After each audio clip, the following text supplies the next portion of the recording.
Hello, this is Harry Paden. I am the host of Paden's Pulpit.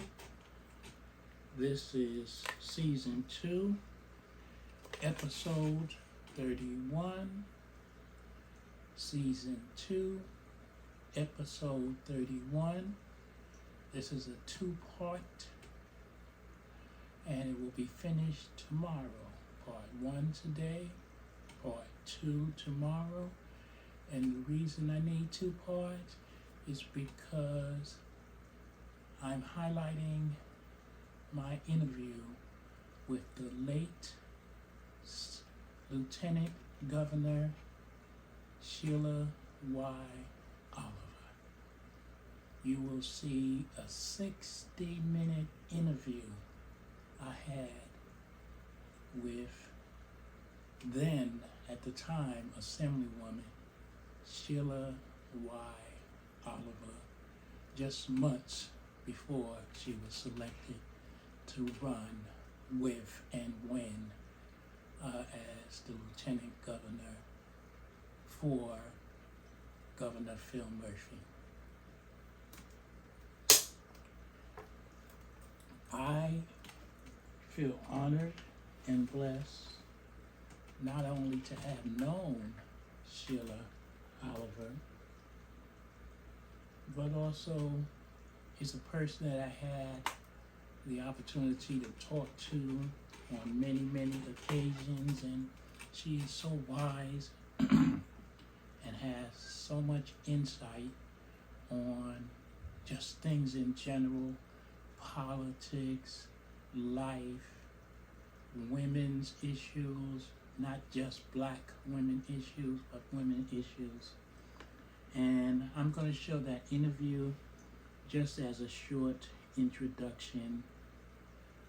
It was a 60-minute interview, so I'm going to break it up into 3 10-minute segments today and 3 10-minute segments of that interview tomorrow. You need to see it. You need to listen to this wise woman. As Governor Phil Murphy said yesterday at her celebration of life, she is the finest public servant, not only in New Jersey, but also in the world.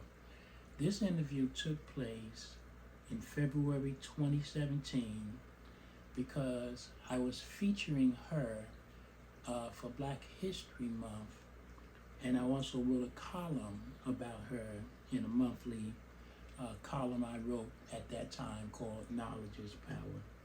Soon after she was announced as Governor Murphy's selection to run with him as his Lieutenant Governor, the citizens of New Jersey wisely selected them both. The rest of this will be broken up into 3 10-minute, well, a little more than 10 minutes per episode. Look at this painting or this picture. This was taken during the interview. I loved it so much that when I had an event, I submitted it and they blew it up to this size. It hangs prominently among some of my other great achievements that I had that opportunity to interview this great woman. Thank you. Next, you will see the interview again. This will be the intro to all 3 of the interviews, part 1, part 2, part 3. Please look at it. You will enjoy it. This woman is so insightful. She talks about all kinds of things, women's history. She gives the background as to how she got into politics.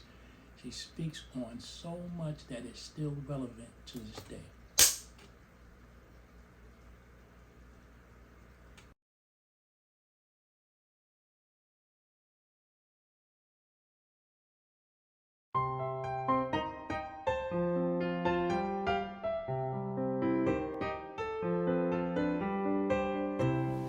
Hello, this is Harry Paden. I'm the host of the Irvington Now Show.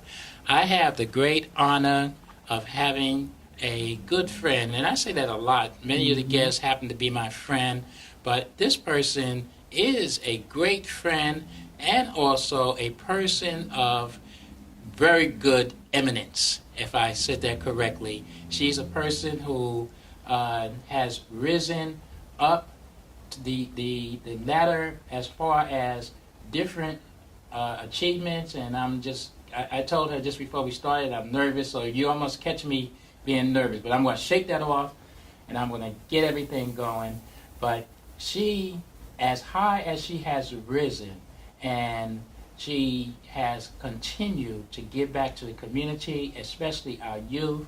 As a matter of fact, I know that I met her with her engagement with IYO, Miss Carolyn Wallace and the late James Wallace, and she's been involved in that program for years, and that is the Honorable Assemblywoman Emeritus, Sheila Oliver. How are you? I am well, Yes. and I'm just so pleased to be with you today. Thank you very much, and I know that the audience will get some great information. Sometimes I forget in the beginning to tell you to call a friend, call a neighbor, but in this politically charged climate, it's good to talk to a person who has the knowledge that Assemblywoman Oliver has to get some insight on what's going on.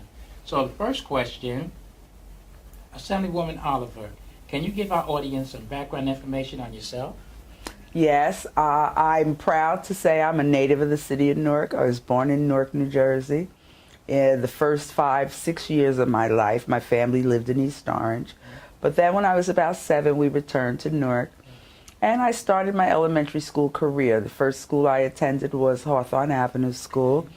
But unbeknownst to me at the time, there was a court case that the schools were segregated in Newark. And the case was settled while I was a grammar school student. So they reconfigured the school map for Newark, and my area then went to Chancellor Avenue School.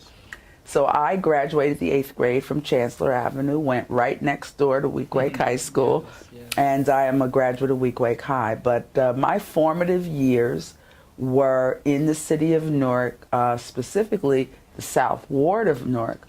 But during that period of time, young people could move freely around the city, and we had friends and organizational involvement throughout the whole town. Yes, great, and that's great to know. I am born in Harlem, but my formative years was also Newark. So we both continue to show, and I say that as I look to the audience, that good things come out of the city of Newark. Don't let anybody tell you otherwise, because sometimes they paint that brush as if Newark is the worst place in the world. But look at for the person I'm sitting next to, myself. I've achieved a couple of things. But, Absolutely, you know, we have absolutely. moved and we have went to some fine schools, so that's great to know. It is, and you know, I will tell you something. Amongst my peers, we all say that we have traveled the length and breadth of this world, but we all gravitate back to Essex County and the communities in Essex County. Thank you so much for saying that. No, thank you so much for saying that, because tell people a lot. I can move anywhere, but I feel so comfortable here. I'm safe, and you know, this is like the Cheers, I think it is. You know, everyone knows your name. Absolutely. I mean, you know, you can go back and say, I went to school here. You know, all the different things. Absolutely. Assemblywoman, you have served as a New Jersey assembly person for more than a decade. Can you explain to our audience what an assembly person does? As you know, your state government is patterned very much like your federal government. So you have a governor, who's the executive branch, 2 houses, 2 legislative houses, the state Senate and the New Jersey General Assembly. There are 80 members of the Assembly, 40 in the Senate, and we are lawmakers. We introduce bills based on constituents coming to us with areas of concern, problems that we ourselves see in the communities that we represent, big issues like minimum wage, education funding, earned sick leave for workers. workers who work in jobs where they work on for tips. Yeah. You know, we introduce laws trying to correct that. And we're lawmakers. Yeah. But New Jersey's Constitution gives the most broad power to the governorship. You go around the country, you will find New Jersey's governor is the strongest. So even though we are lawmakers, we can introduce and pass all the bills we want. If we cannot get the governor to sign those bills into law, they just sit on a desk. Wow. Oh, I didn't know that. And I consider myself to be a very informed person. Didn't know that about New Jersey's government. So again, it's such great information that you're providing to us, and you can see how that can be a stalemate. Because again, like you said, all the great work that are being done by the legislators can be stalemated by one person. That's right. Just wants a stalemate. Let's use the example of judges. In Florida, you can run for office to be a judge. In New Jersey, you have to be nominated by the governor to be a judge. So it gets to be a very political system. For our communities, we've often lamented we don't see ourselves represented on New Jersey Superior Court. But now that we've increased the number of legislators of color, you're beginning to see more and more African Americans and Latinas nominated to the court and appointed to the court by the governor. Boards and commissions, people don't know. I always say, don't just think the influence of New Jersey happens out of the State House. Look at the Port Authority of New York and New Jersey. Look at the New Jersey Parole Board. Look at the Turnpike Authority, the Garden State Parkway, our colleges and universities. 12 of them are state institutions. Your state government is bigger than just what happens in the State House. And too often our citizens aren't even aware of the things that are affecting their lives take place in places other than the State House. Anybody that goes to New York to see a play or other entertainment, you now see you pay $15 to get through the Lincoln or the Holland Tunnel or over the George Washington Bridge. We, as your elected representatives, had nothing to do with that. There are a board of commissioners at Port Authority. They voted to increase the tolls. Wow. Okay, good. And I know those boards are very powerful, you know, in the persons who are on them. And I guess that really behooves us to get this information, know this information. And I'm a firm believer in letter writing, you know, like writing. So, and you're so a legislator, important. so you know. I remember one time many years ago when, through the PTA, we were doing activism and we were out in Trenton. And one of the legislators said, I don't care what y'all do, but y'all better fix this problem because my secretary is going to quit and she's going to kill me because she's getting too many calls. And it showed the power of his secretary because she was being swamped, and that legislator told everybody else, y'all better fix this because I'm being hassled because my secretary is getting a whole bunch of calls. I tell citizens that all the time. It makes a difference when you outreach to your elected official. I will use the recent legislation we dealt with. It's called the Transportation Trust Fund. And it's designed to generate the money to fix our roads. Anybody that drives in New Jersey, we've got old, decrepit bridges, we've got potholes, that sort of thing. And there was a question that we had to solve. And while I agreed we needed to fix it, what the proposal was to put 23 cents increase on every gallon of gas that is sold. My constituents flooded this office with letters and telephone calls asking me not to vote for a 23 increase. I got letters that said do 5 cents this year and 5 cents next year. So we pay attention to that, and many times we vote according to constituents in our districts telling us what their position is. Yes, thank you so much. And audience, please take note of that, how important it is. Don't be a lazy citizen, I guess you could say it that way. Don't think that somebody else is going to do it. Your phone call can make a difference. And again, you heard it straight from one of our esteemed legislators, it makes a difference. Call your legislators, write your legislators, have your family do the same, because it does make a difference. It does. Thank you so much for that. Now, how did you first become an assembly person? And if you would, could you share some of your professional background prior to becoming elected? I always tell everyone there's a slogan, a person who's a reluctant bride. That was my introduction into elective office. Yeah. I was always a community active. Out the womb, through my adolescence, my high school years, I was always affected by what was going on around me. And I came of age during the civil rights movement. So I was influenced by what was going on with the death of John Kennedy, his brother Robert Kennedy, the death of Martin Luther King. I was influenced by the emergence of the Black Panthers in Oakland, who were feeding breakfast to poverty-stricken children. So those things influenced me. And as a high school student, I got involved in various organizations. So I was always politically astute. Same thing when I went to college. My family also influenced me. My family was very supportive of organized labor movement. I had uncles who helped to desegregate a lot of the organized labor unions that weren't hiring blacks. They weren't hiring Jewish people in those years. So those things influenced me. Subsequently, we had a mayor elected in East Orange because I moved back to East Orange in the 70s. And a mayor was elected here in the late 80s who I was very excited about. It was Cardell Cooper. He was a young, enthusiastic mayor. And he asked me to get involved in things going on at the town. During that period of time, I was the executive director of the Leaguers Incorporated in Newark, and we were running. That's right. We were running preschool and Head Start, and we were an extension campus of Essex County College. People in the neighborhood could come right on Clinton Avenue and take college courses.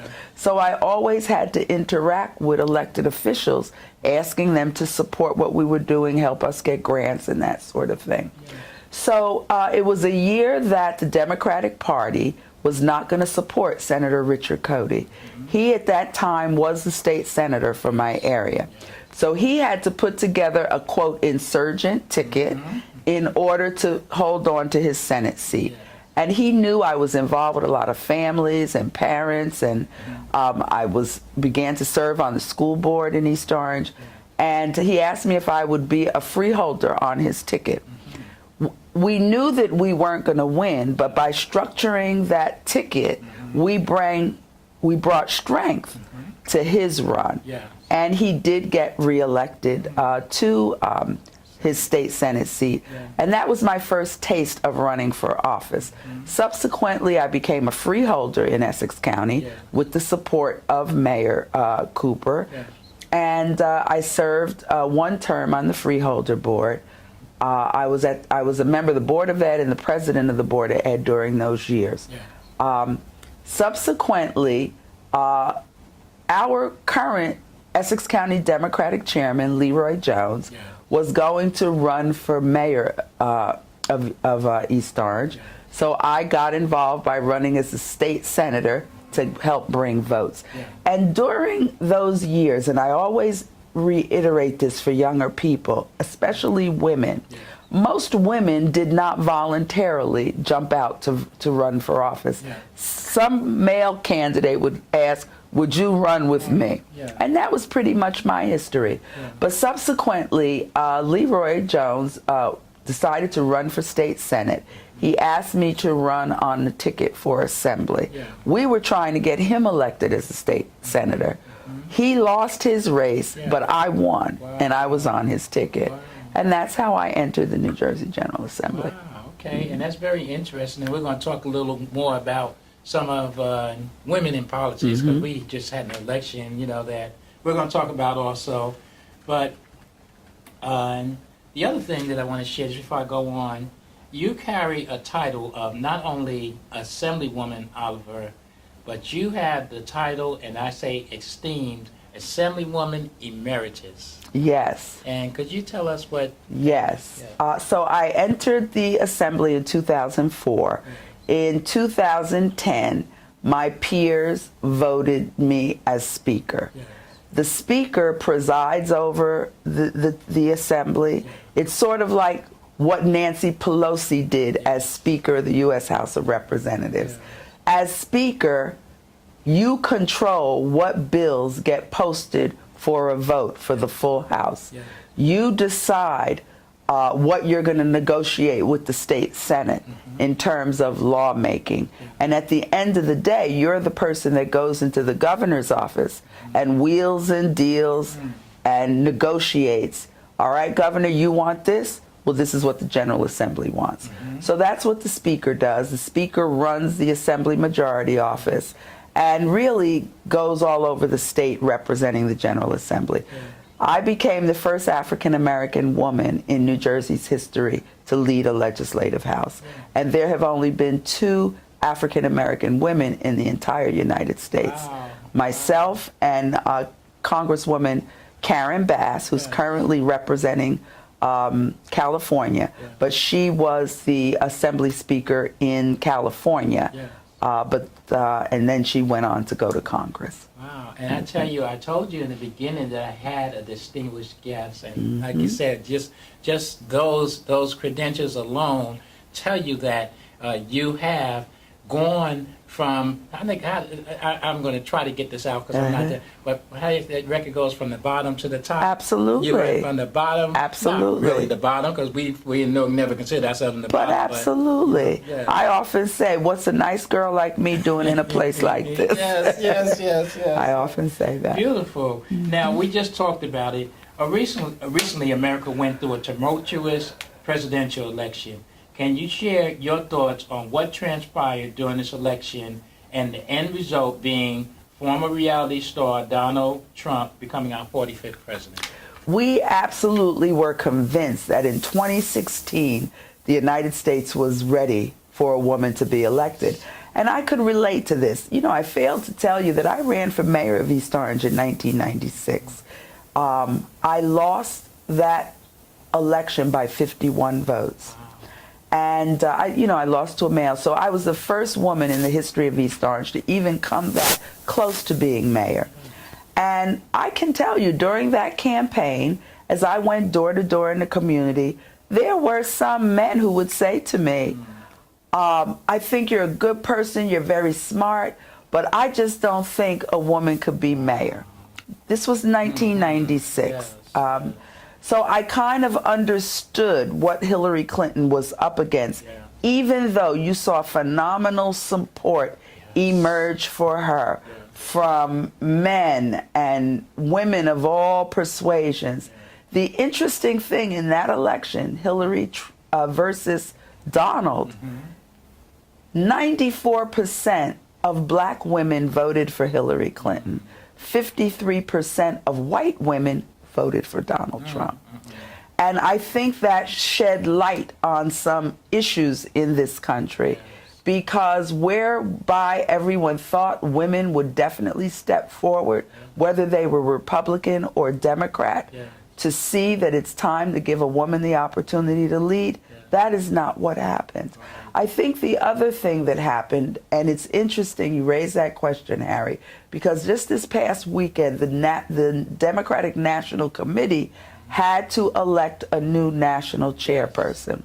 The younger progressives within the Democratic Party nationally, those are the ones who are behind Bernie Sanders, the ones who are behind Elizabeth Warren.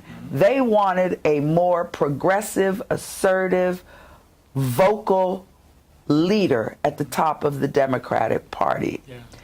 We ended up this past weekend casting votes, those who are members of the Democratic National Committee, and they elected Tom Perez. He's the first Dominican to ever hold that type of an office within the Democratic Party. Keith Ellison, who is a Muslim African-American congressman, and he's a lawyer, he's very, very smart. He was running for the office too. But there are many moderate conservative Democrats who thought it would be too controversial to have Congressman Ellison become the chair of the DNC.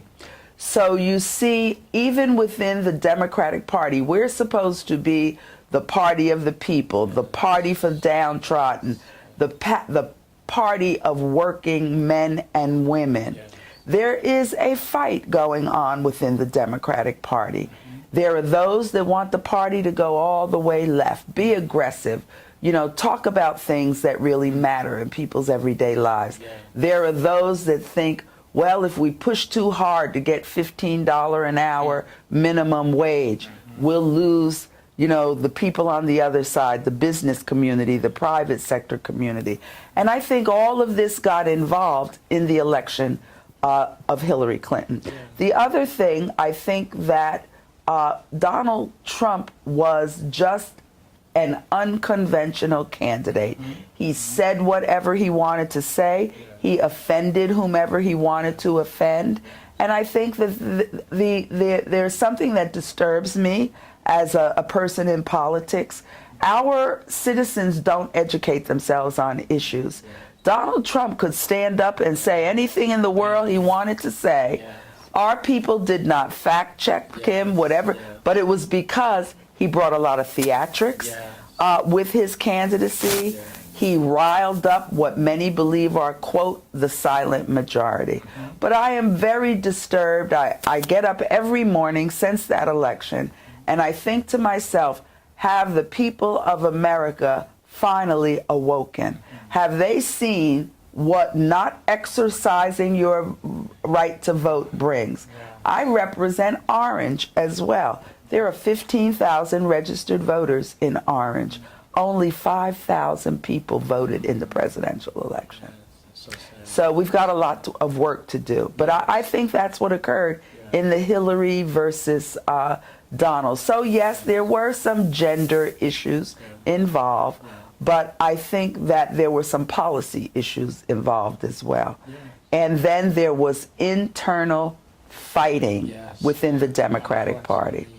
Yes, it was. And it was unfortunate because they were so busy by the time they got out of selecting the nominee, you had wounded and people were offended because I know many of Bernie's people just weren't feeling Hillary at all. And, that affects you in the long run because you need everybody's support. It's true. And I think that when we learned nationally that hanky-panky was going on at the DNC, and there were accusations that Hillary was given a heads up on debate questions, but Bernie was not, and all of that factored into it. But I just hope that we have awoken people of goodwill who know that we need to have a Congress and an executive branch and a Supreme Court that really will reflect all of us. Something that is bothering me to no end on a daily basis.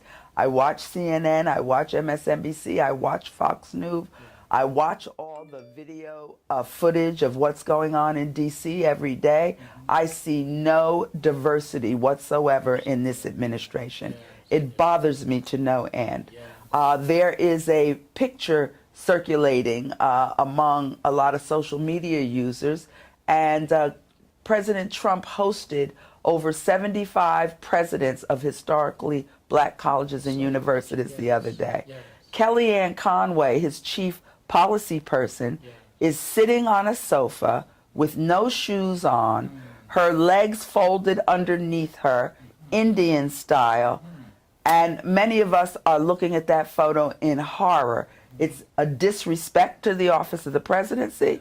It's a disrespect to the 75 African-American college presidents that were there to talk about his rhetoric he put out that he was no longer going to give federal support to historically black colleges and universities. I feel strongly about it. I am a graduate of an HBCU. I went to Lincoln University in Pennsylvania, the oldest historical black college in this country, formed by educators from Yale and Princeton because they weren't going to admit black men. So many of our HBCUs have history and legacy. HBCUs produce more black leaders in this country than any other institution in the world. And that picture disturbed many of us. I have to go back and look at it. I know I browsed through it on social media just today, and I saw, or maybe it was in the paper, but I saw the picture of him standing before them, and of course that interests me. Again, I didn't read the news and text, but I have to look back at that. And Miss Connolly, is that her name? Conaway. Conaway, yes, she's, okay. Yeah. I'm on camera, so I won't say nothing. Now, can you share with our audience some of the important bills you and your colleagues have sponsored or passed that relate to communities such as Irvington? Any stars? Well, I was proud to be a supporter and one of the prime vocalists as it relates to raising the minimum wage. Yeah. But I'm not pleased with the bill that was passed because it didn't go far enough. And, lawmaking is all about compromise. And sometimes, our elders used to say things to us like, half a loaf of bread is better than none, or it's better to have a glass half full. So that's how I, viewed the minimum wage. That's why a lot of the advocates around the state and many of us as legislators are involved with organized labor in a campaign called Fight for 15. And unfortunately, we know that we lost the presidential, but Hillary Clinton had committed to elevating the federal minimum wage so we could reach that. Yeah. So I'm proud of that. I'm proud that I sponsored the legislation to provide $750 million in funding to our state colleges and universities so that they could increase laboratory space and classroom space and things like that. I am also proud that it wasn't specifically a law, but it was a negotiation with the governor my first year as speaker.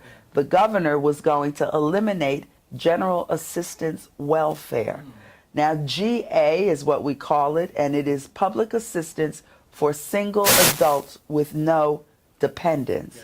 And in New Jersey, we do have approximately 16,000 people that receive GA. A lot of times you see many of our homeless veterans who must depend upon this, people who have mental health issues, etc. The money has not been increased in close to 20 years, which is just repulsive to me. But at least you get $150 a month in cash assistance, you get Medicaid for your health care, and you also often get access to funding to go into transitional housing until you can get on your feet. So I was glad that I was able to save general assistance. I also sponsored the legislation for earned income tax credit. And this allows our low wage earners, when they file their taxes every year, they get a significant refund of the taxes that they have paid. Yesterday, when the governor did his budget address, he gave me a shout out. And he gave me an homage, and he said, the former speaker was really on me hard about doing this. We worked it out, and he said he wanted to thank me because New Jersey now has the highest earned income tax credit for low-income families than any state in the country. I also passed the law which created the Department of Children and Families. We revamped what we all knew as DIFAS and protective services and other we have psychiatric hospitals that controls our psychiatric hospitals. Those are some of the, and I also was a sponsor of marriage equality in the state of New Jersey. So, those are just some of the laws that I have been either a prime sponsor or co-sponsor of. Beautiful, beautiful. And I know you are a fighter. We will talk a little bit about your relationship to the outgoing governor. I like saying that. And I'm just being mean, but I'm on camera, so I'm going to keep my views. But thank you so much for the information so far. Assemblywoman Emeritus Oliver is a wealth of information. You said something that Senator Rice told, I think, a group of us years ago, is that being a legislator is about negotiation. Yes. You can't just come in and say, this is what I want, because generally it's a give and take. It is. You give me this, and I'll give you that, and there's no way you can get around it. They often say lawmaking is like making sausage. You got to grind it up, and there's a little bit of everything in it. Okay, so I learned that, and I said, okay, I understand it. And that's why, all due respect, I've stayed away from politics, because I like things my way. You know, and I understand. You're not going to get that as a legislator. You know, No, you're not. And it takes a certain person to give in. You know what I mean? Because you have to give, and like you said about the minimum wage law, you didn't like the end result, but if you didn't give in, it would never be anything put on the table. Exactly. Yeah. So thank you. We'll be right back. Again, if you haven't called your friend or neighbor, call them and let them know that right now on the Irvington Now show is Assemblywoman Emeritus Sheila Oliver. We'll be right back.